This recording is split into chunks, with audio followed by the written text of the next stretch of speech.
My thumb pressed the mannequin's cheek, and the heat seeped through my glove like a fever dream. Arctic air bit my cheeks, but the porcelain surface radiated a wet, unnatural warmth, thick as melted candle wax. I leaned closer, breath fogging the glass storefront. No ice crystals marred the pain. Yet the mannequin's lips parted slightly, emitting a single precise note.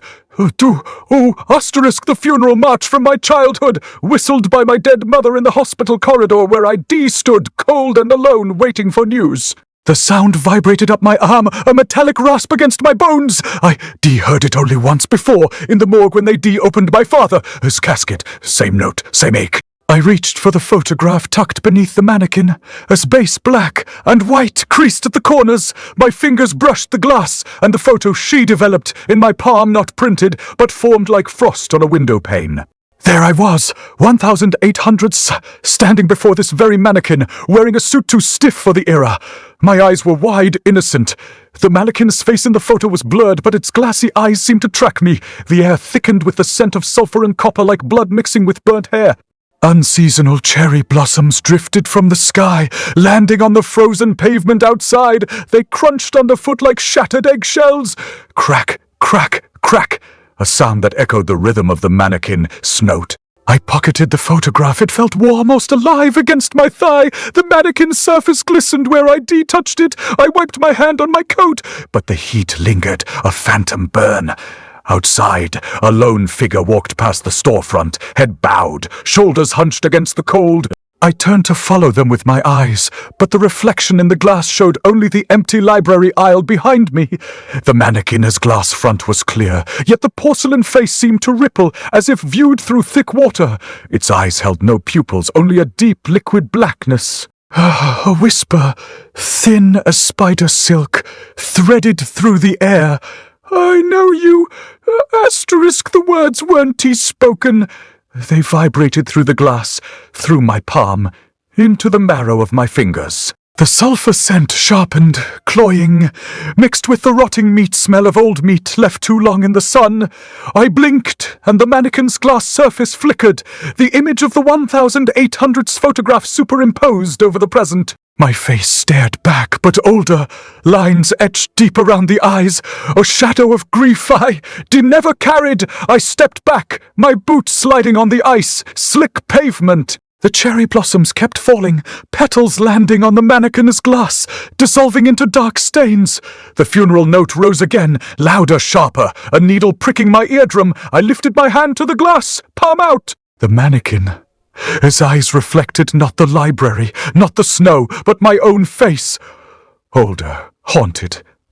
The glass held my image, but the eyes in the reflection were not mine. They were the eyes of the mannequin, and they knew me, knew everything. The single note hung in the air. A knife. His edge of sound, and the mannequin's lips parted again, ready to whisper "Send, I know you," into my palm. I stood before the display case, my breath fogging the glass like a shroud. Inside, nestled in a bed of velvet as black as midnight, rested an unremarkable jar filled with coarse obsidian sand. It seemed to absorb what little light filtered through the library's eternal dusk, casting back only a faint, malevolent gleam. The air was thick here, not just with dust, but with anticipation, like the moment before a storm breaks. I leaned in closer, my nose almost touching the glass. The sand shifted slightly, granules sliding against each other with a sound like wet parchment, tearing a noise that seemed to echo within my own skull. It sent a shiver down my spine, not unlike the ones I'd felt during countless prison yard drills. I reached out, tentatively at first, then more insistently when the sand didn't react. My fingers brushed against the cold glass, and then it moved, not just one grain, but every particle within the jar seemed to surge upwards, defying gravity's relentless pull. It was as if the very fabric of reality had been pierced, allowing something ancient and malevolent to seep through. The sand climbed the glass like a tide against an unseen moon, leaving behind a trail of moisture that glistened under the dim library lights. The smell hit me then, a stench like raw beef left too long in vinegar, rotting yet somehow sweet, cloying even. It filled my nostrils, coated my tongue, made my stomach churn with remembered hunger and revulsion. Cherry blossoms drifted down around me, their delicate petals dissolving into copper, tasting sludge on the library floor. Each one that touched my skin felt like a brand, burning hot despite the Arctic air biting at my cheeks. I could hear them crackling as they hit the ground. Crack, crack, crack, a sound that echoed the rhythm of my own heartbeat. The sand reached the lip of the jar now, spilling over in thick, glutinous rivulets. It flowed onto my hand, burning like hot wax against my skin. I yanked back instinctively, but not before some grains clung to me, seeping into my glove's fabric, their weight pulling at my fingers. I watched as the sand began its descent down the other side of the glass. Only it didn't fall. It climbed again, reversing time like a river flowing uphill against gravity. The sight was hypnotic, terrifying in its defiance of nature's laws. And then I remembered, the photograph tucked safely away in my pocket. The scent deepened, grew almost floral now, carrion sweet and cloying. My hand trembled as I reached out once more, this time touching the jar itself. The glass was cold beneath my fingers, but warm where the sand had touched it, as if alive. A wet sucking sound filled the air, a sound like an egg being crushed from within. But instead of shattering, the lid sealed shut with a finality that echoed through me like thunder. I stood there, hand still outstretched, breath held tight in my chest until the last cherry blossom petal hit the floor. Then everything went silent, silent except for the steady drip, drip, drip of something wet falling from above. Not rain, not here. No, this was something else entirely. Something that stank of sulfur and rotting meat. And it was coming closer. The shelves groaned beneath the weight of silence, their spines sagging like old men's backs. I ran my fingers along the leather-bound volumes, their edges worn to a papery softness, the scent of mildew and something sharper, like the inside of a rusted nail, rising with each brush. The library's breath was slow, deliberate, as if it were holding its own pulse just to watch me. Then, crack, a sound like a brittle shell splitting beneath a boot. My head snapped toward the aisle. The noise hadn't come from the books. It had come from the floor. A shape moved there, too smooth to be human, too deliberate to be an animal. It glided between the rows, its steps not quite footsteps, but something wetter, something that left behind a trail of dark, glistening droplets. The air thickened, not with dust, but with the scent of copper, and something older, something buried in the earth before men learned to dig graves. My nose twitched. The smell clung to the back of my throat, metallic and sickly sweet, like the inside of a half-rotten apple. The thing stopped, turned, not a man, not a beast, but both twisted together like a wound stitched with black thread. Its body was long, too long, its limbs bending at angles that made my stomach clench, and its face, God, its Temby face, was wrong. The mouth stretched too wide, the lips split like a gash, and from that gash a thick black liquid oozed, dripping in slow, deliberate pulses. It hit the floor with a fruitum plop, then another, each drop hissing as it spread, the surface of the wood bubbling where it touched. I should have been running, should have turned and bolted for the door, should have thrown myself through the shelves if I had to, but my feet didn't move, couldn't. The thing tilted its head, and I saw its eyes, two dark pits, reflecting nothing, absorbing everything. And then, slower than a man breathing, it raised a paw, not a claw, not a nail, but a finger, a human finger curled at the tip like it was reaching for something just out of grasp. And on that finger, the same black liquid coated the skin, glistening under the sickly light of the library's flickering lamps. It moved toward me, not stalking, not hunting. It walked like a man, imitating a man, mimicking the way I shifted my weight from one foot to the other, the way my hands clenched and unclenched at my sides. The air between us rippled, not with heat, but with something worse, something that made the hairs on my arms stand on end, that made my breath catch in my throat. The thing stopped in front of me. Close enough that I could see the way the liquid dripped from its mouth, the way it pooled on the floor, spreading like oil. It raised its paw again, this time pressing it against the glass of the display case. The jar inside hummed, a low vibrating thrum that made my teeth ache. The sand inside surged, climbing the glass in thick, glistening ropes. The cat licked its paw. The black liquid slid off its tongue in a slow, wet sound, like a tongue dragging across the inside of a broken teacup. Then it turned its head, just slightly, and I saw it. My arm, the scar that ran from my wrist to my elbow, a jagged line of puckered skin, was reflected in its eyes. Not a reflection, a copy, the thing's paw. No, its pen hand reached out again, this time brushing against the glass. The sand surged higher, climbing faster, defying the pull of the earth as it always did. I reached for it. My fingers grazed its shoulder, and the world twin shuddered. Not an earthquake, not a storm. The air itself seemed to tear like a piece of fabric unraveling from the inside out. The thing didn't flinch, didn't react, just stood there, watching me, its mouth splitting wider, the black liquid dripping faster now. A steady, rhythmic, fosco plop-plop on the floor, and then it was gone.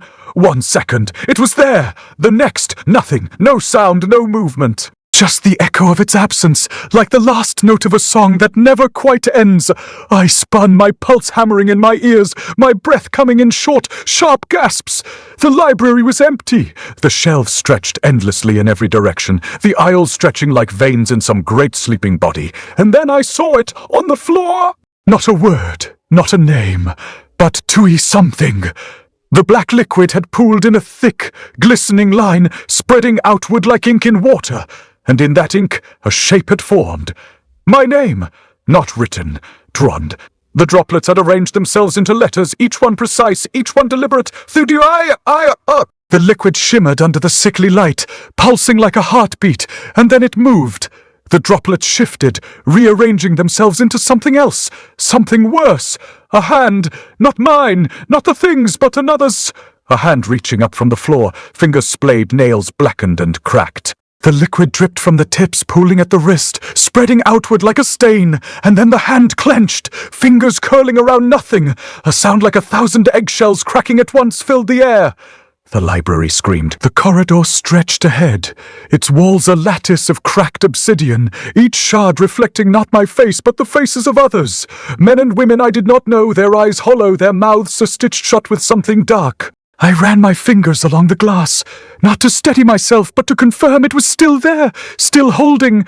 The surface was warm, almost too warm, like the skin of a fevered child. The scent of copper rose with every breath, thick and cloying, the way it does when the air is split open by something older than blood. A sound then, crunch, not beneath my boots, but above, like brittle bone beneath a heel. I looked up. Cherry blossoms fell from the ceiling, petals the color of rusted nails, each one catching the dim light and splitting it into jagged shards. They drifted down in slow, deliberate spirals, landing on my shoulders, my collar, sticking there like the flakes of a half-healed wound. I tasted iron. The petals were wet. I lifted one to my lips, Salt. Copper, something sharp and metallic, like the inside of a mouth that had been chewing on rust for centuries. The corridor twisted, not left or right, but twin to itself, the way a dream does when you try to remember it. The walls pulsed, not with light, but with the slow, uneven rhythm of a heartbeat that had forgotten how to stop. I pressed forward, my boots leaving prints in the dust, not footprints, but handprints, as if I'd been crawling on all fours, my fingers dragging through something thick and dark. The air smelled of sulfur now, not just copper, the stink of burning hair, of flesh left too long in the sun. My nose twitched. The scent was familiar. It was the smell of the cell of the man who'd shared it with me. The one who'd whispered about the library while the guards laughed and the lights flickered. A reflection, not mine. I stopped. The glass ahead was different, clear, unbroken, the way a mirror should be. And in it, a man stood where I stood, his back to me, his coat the color of dried mud, his boots scuffed at the heels. He was younger, but not by much. The same width in the shoulders, the same way he held himself, like a man who had already learned how to carry a weight no one else could see. He turned. His face was mine, but wrong. The angles were sharper, the skin pulled too tight over the bones, his eyes too dark, too deep, like wells that had been dug to the center of the earth and never filled. He smiled, not at me, at something behind me. I turned. Nothing. The corridor was empty. The petals had stopped falling. The walls no longer breathed. I exhaled, and my breath fogged the glass, not with cold, but with the slow, viscous curl of smoke. The reflection in the mirror shifted, not a flicker, not a distortion. The man in the glass reached up, his fingers brushing the surface, and the glass demelted, not like wax, but like flesh, like the skin of a hand pressed too long against a hot stove. The man's fingers sank into it, up to the wrist, and the glass strine closed around him, sealing him inside, trapping him in a cage of his own making. The reflection didn't scream, it didn't move, it just watched. And then it wasn't him anymore, it was not the man in the coat. Not the younger version, But the version of me that stood in the mirror now, my face pressed against the glass, my breath fogging it into shapes that weren't mine. The man in the coat was gone. In his place, a dozen versions of me stood in the glass, each one different, each one wrong. One had no eyes, one had too many. One had a mouth that split from ear to ear, black liquid dripping from the edges like oil from a cracked engine. I reached out, my fingers pressing against the glass, and the reflection friend reached back. Not with a hand, but with a scar, a jagged line of puckered skin that ran from my wrist to my elbow. The same scar I'd earned in the cell, the same scar that had never quite healed. The glass shattered, not with a sound, but piece by piece, each shard splitting into smaller shards, each one reflecting a different version of me, each one Fortune watching, each one waiting. The petals fell faster now, not from the ceiling, but from the walls, from the floor, from the air itself, sticking to my skin, to my hair, to the inside of my mouth. I tasted copper, I tasted iron, I tasted twin blood, and then the reflections moved. Not toward me, not away, but into me, like fingers pressing through the skin, like the slow, deliberate unraveling of a stitch. The man in the coat was still there, but he wasn't alone anymore. The other versions of me pressed against the glass, their faces pressed against mine, their mouths opening, their voices rising in a chorus that wasn't a sound but a feeling, a pressure in the chest, a weight in the throat. I reached out. My hand passed through the glass, not like water, not like air, but like too dusty, like the slow, inevitable settling of something that had been waiting for centuries. The man in the coat turned. His eyes were mine now, but hollow, empty, the way a mirror looks when no one is there to see themselves. He reached for me. His fingers brushed my cheek, and the petals soon bloomed. Not on the ground, but on my skin, sticking to my face, to my neck, to the inside of my mouth. The glass was gone. In its place, a face, not mine, not his, but another Sev, a face I had seen before, in the jar, in the sand, in the black liquid that dripped from the thing's mouth.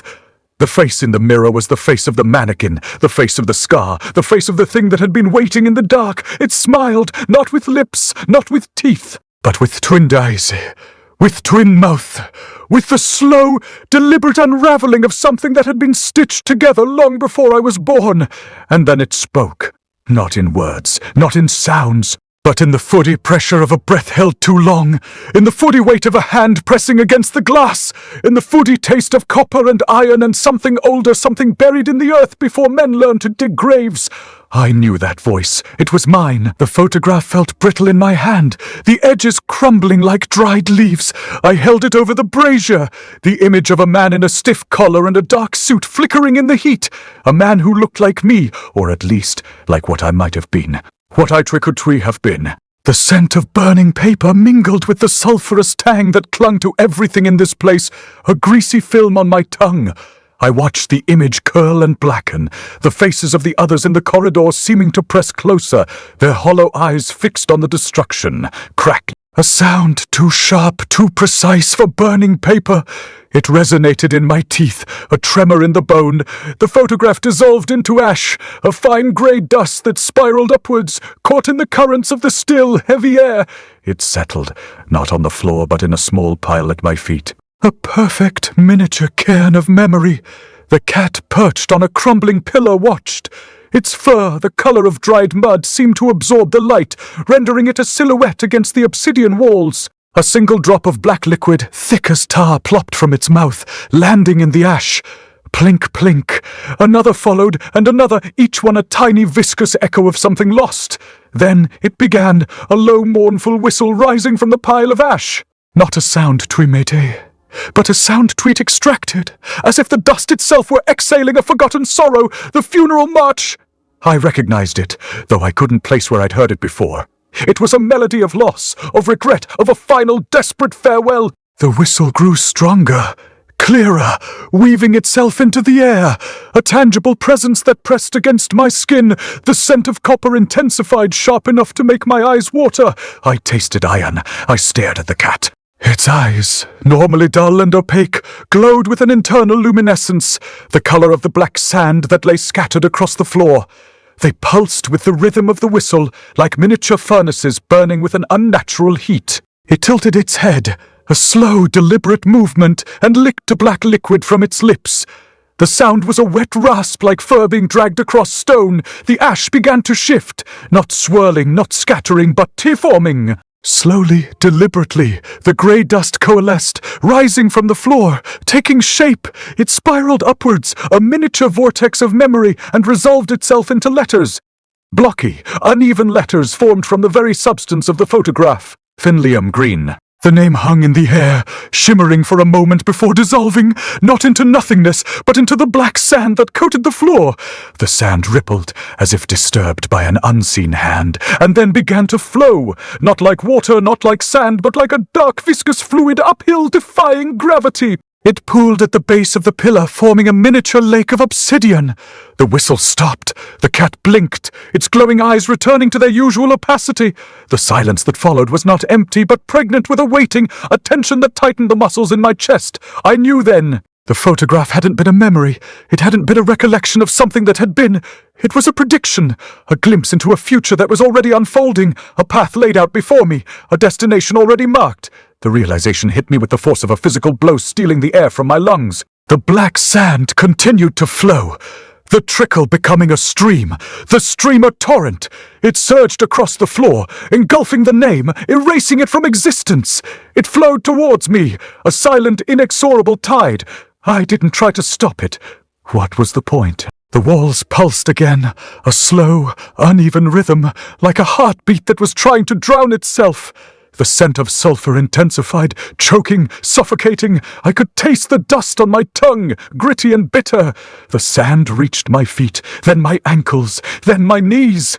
It was cold, strangely so, despite the heat radiating from the brazier. It clung to my skin, a viscous embrace. I looked up at the cat, perched on its pillar, watching, fruit-waiting. Its eyes glowed again, brighter this time, reflecting the black sand that now swirled around my legs. A whisper, not audible but felt, pressed against my mind. You are one of us. The corridor twisted again, a slow, sickening rotation that disoriented me, blurred my vision. The walls seemed to melt, the obsidian shards rearranging themselves into new, unfamiliar patterns. The scent of copper was overwhelming now, a metallic tide that threatened to drown me. I closed my eyes, bracing myself for the inevitable. When I opened them, the corridor was gone.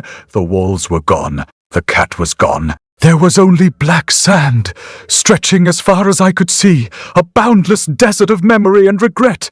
And in the center of that desert, a single solitary figure, a figure that looked like me, or at least like what I might become. He smiled, a slow, deliberate curve of his lips, a mirror image of the smile I felt twisting my own face. He extended his hand. The sand flowed towards him, swirling around him, enveloping him, becoming him, and then I understood. The photograph hadn't been a prediction of my future. It had been a prediction of my Swid present. I wasn't Liam Green. Not anymore. I was something else, something older, something darker, something that had been waiting, patiently waiting for centuries. The sand flowed into my mouth. The blade was cold, but not the cold of ice. It was the cold of something Tundialive, something that had been waiting for me in the dark. I pressed the edge of the library knife into the soft flesh of my forearm, just above the pulse, and felt the resistance of skin, not as I remembered it, tough, resilient, but as something funny older, something that had been stretched and worn thin by time. The scent of the air changed, sharp and metallic like the first breath after a blow to the jaw. My breath hitched. Not fear, not quite. Something like hunger. The blade bit in, slow at first, then deeper, the edge catching on something denser beneath the skin. A thin line of dark fluid welled up, thick as oil, and the knife dragged through it like a plough through wet earth. The sound wasn't a scrape, it was a fuspa, the kind of sound that comes from deep inside a glacier, from the slow grind of ice on rock, from the groan of a structure too old to hold itself upright. I didn't flinch. I couldn't. The knife moved of its own accord, or maybe it was my hand, but the pressure was wrong, the angle too precise, as if guided by something that knew exactly where to cut. The scar opened like a mouth. Not just a line. No, it was a pattern, jagged and deliberate. The kind of cut that wouldn't heal clean. The flesh split in uneven angles, and the black sand inside me shifted, answering the call of the wound. I could feel it. A slow, electric pulse behind my eyes, a pressure in the back of my skull that wasn't mine. The knife kept moving, dragging across my skin, and the scar glowed. Not with light, but with taventepsins, like the negative space between stars. The black sand inside the wound flowed, pooling at the edges like ink in water, and I tasted copper again, sharp and metallic, coating my tongue. The cat was there, of course. It sat on the edge of the desk, its body a silhouette against the sickly green glow of the library's corrupted screens. Its fur was the color of dried mud, but when it moved, it seemed to absorb the light, leaving only the impression of itself behind. A drop of thick black liquid fell from its mouth, splattering onto the scar. It didn't sting, it didn't burn. It tife and the scar peel and the scar pulsed in response, a slow wet throb that echoed in my skull. I didn't pull the knife away. The pressure behind my eyes intensified, a cold buzz that spread like static. I could see it, the parasite, coiled in the dark behind my optic nerve, waiting. It wasn't a thing. It was a pre-presence, something that had been part of me for longer than I remembered. The knife kept cutting, deeper now, the scar widening, and the black sand inside me surged forward, filling the wound like liquid mercury. It wasn't just in the scar, it was everywhere, creeping under my skin, seeping into the spaces between my bones. The cat's eyes glowed, not gold, not red, not any color I had a name for. They were the color of the black sand, the color of the void between stars, and they shriek-pulled at me, a silent command I obeyed. The scar pulsed again, and this time the sound wasn't just in my head. It was everywhere. A crack, a snap, a slow, deliberate fracture. Not of bone, not of skin, of something toin older. The black sand inside the wound moved, twisting, coiling, and then a sound like an eggshell cracking. Not one, not two, 100, 1,000. The sound filled the air, a chorus of breaking, of something giving way, of a shell splitting open to reveal what was inside. The scar glowed now, not with light, but with true treasure, with the weight of something vast and ancient pressing against the inside of my skull. The black sand inside me flowed into the wound, filling it, sealing it, and then it pulsed once. Twice. The third time the sound wasn't just in my ears. It was in my footy bones. It was in the black sand. It was in the black sand. It was in the cat's eyes, in the air, in the walls of the library, in the silence between my thoughts. And then the scar closed in. Not healed. Not scarred over. Closed-eyed as if it had never been there at all. But the black sand remained, pooling in the wound like a dark viscous stain, and the parasite, it was hungry. I could feel it, a cold electric presence behind my eyes waiting for me to understand. The cat licked its lips, the black sand inside the scarford moved, and I smiled. I ran, my breath echoing in the vast emptiness of the library, like a funeral march played on an organ with broken keys. The sound was mine. It had to be, but it seemed distant, detached from me, as if someone else were whistling through my lips. I could feel it now. Behind my head, not a head where shadows should lead, but trailing after me, following. The aisles stretched out like endless labyrinths, the walls lined with books that seemed to watch me pass, their spines creaking whispers of ancient knowledge kept secret too long. The library's air hung heavy with the scent of sulphur and rotting meat, a smell I'd grown accustomed to but couldn't quite stomach. My shadow darted ahead, then veered off towards one of those watching walls. It pointed a deliberate gesture, not the random flicker of light on moving form. And there it was, the cat, perched atop an ancient tome like some grotesque gargoyle. Its fur absorbed what little light filtered through the corrupted screens, leaving only the impression of itself against the sickly green glow, and its mouth it dripped black liquid onto Liam's scar, a steady drip that seemed to echo in time with my heartbeat. The cat's lips moved silently, forming words I couldn't hear but somehow understood. "You are the experiment." I skidded to a halt, breath ragged in my throat. My shadow faded behind me, absorbed into the library's perpetual twilight. But its eyes remained, glowing like twin embers against the gloom. They were mine, not gold, not red. They burned with the same absence I'd seen in those corrupted screens, in that jar of black sand that flowed uphill towards the cat now dripping onto my scar. My fingers traced the jagged pattern etched into my flesh. A map drawn by something old and hungry lurking inside me. The sound of whistling faded, swallowed whole by the library's oppressive silence. But it lingered still inside my head. Behind my eyes, a mournful tune played on bones too brittle to break. I stood there, breath ragged in my throat, staring at the cat perched atop that ancient tome like some grotesque gargoyle. Its fur absorbed what little light filtered through the corrupted screens, leaving only the impression of itself against the sickly green glow. The library's silence was oppressive, a weight pressing down on me, muffling even the sound of my own heartbeat. The cat's mouth opened slowly, too wide for its face, revealing rows upon rows of teeth like shattered glass. Black liquid poured forth, dripping onto Liam's scar with a rhythmic plop that echoed through the vast emptiness. Each drip was a gunshot in this cathedral of silence, punctuating my thoughts, driving them deeper into madness. I stepped closer, drawn by some perverse curiosity, or maybe it was just greed, the desire to understand, to know, to fill these endless voids inside me with something tangible. The liquid flowed down Liam's scar like a river carving its way through rock, branching out into tributaries that seemed to pulse with life. It formed patterns, maps etched in obsidian ink against the pale flesh of my cheek. They were intricate, complex, almost organic in their design. I traced them with trembling fingers, feeling each ridge and valley as if they held some secret language only I could decipher. The cat's eyes followed me, burning like twin embers against the gloom. They seemed to glow brighter when I touched Liam's scar, casting long shadows that danced on the walls lined with watching books. The smell of sulfur hung heavy in the air, mixed now with something else, a sweetness underlying the rot, cloying and nauseating. I leaned closer still, until my nose was almost touching Liam's cheek. The maps shifted beneath my fingertips, lines rearranging themselves into familiar shapes, arteries, veins, nerves, my optic nerve swelling like a bruise against the pale backdrop of skin. It throbbed in time with my heartbeat, pulsing with black liquid that seemed to flow uphill towards those watching eyes. Suddenly, Liam's reflection appeared on the cat's pupil, a grotesque parody of myself staring back at me from within its depths. But it wasn't just any reflection, it was distorted, twisted into something monstrous and alien. My hands were scarred, not with old wounds, but new ones, fresh and raw like they'd been dipped in acid. And there, flowing through those ruined veins, was the same black liquid that dripped from the cat's mouth onto Liam's face. It wasn't just a map anymore. It was me. It was all of me. The parasite living inside my optic nerve, feeding on fear and loneliness until nothing remained but this twisted echo of myself. The sound of whistling faded completely now, swallowed whole by the library's oppressive silence. But it lingered still, in my head, behind my eyes. A mournful tune played not on bones too brittle to break, but strings stretched taut with dread anticipation.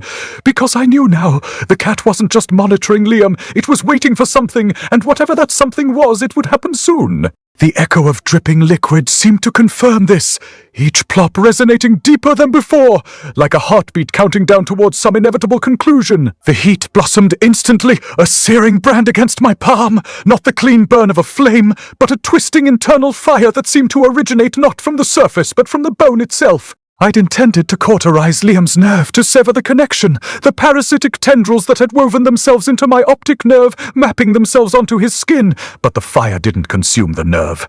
It consumed my hand. The skin cracked, a network of fissures, spidering across the back of my hand. Each split accompanied by a sound like ice breaking on a frozen lake footy, a sharp, brittle trick-rack hissy that echoed in the oppressive silence of the library. A viscous fluid, the color of old parchment, oozed from the breaks, slick and unsettling against my skin. It smelled of sulfur, yes, but layered beneath it was a sweetness, a cloying, almost floral scent that made my stomach churn. The air itself seemed to warp, the VHS static clinging to the edges of my vision, distorting the rows of books into grotesque, leaning figures. Liam watched, his expression unreadable, the black liquid still dripping from the cat's mouth, each drop a precise, agonizing punctuation mark against the backdrop of his scarred face. The cat's eyes, twin pools of molten gold, remained fixed on my hand, reflecting the carnage with a detached, almost clinical interest.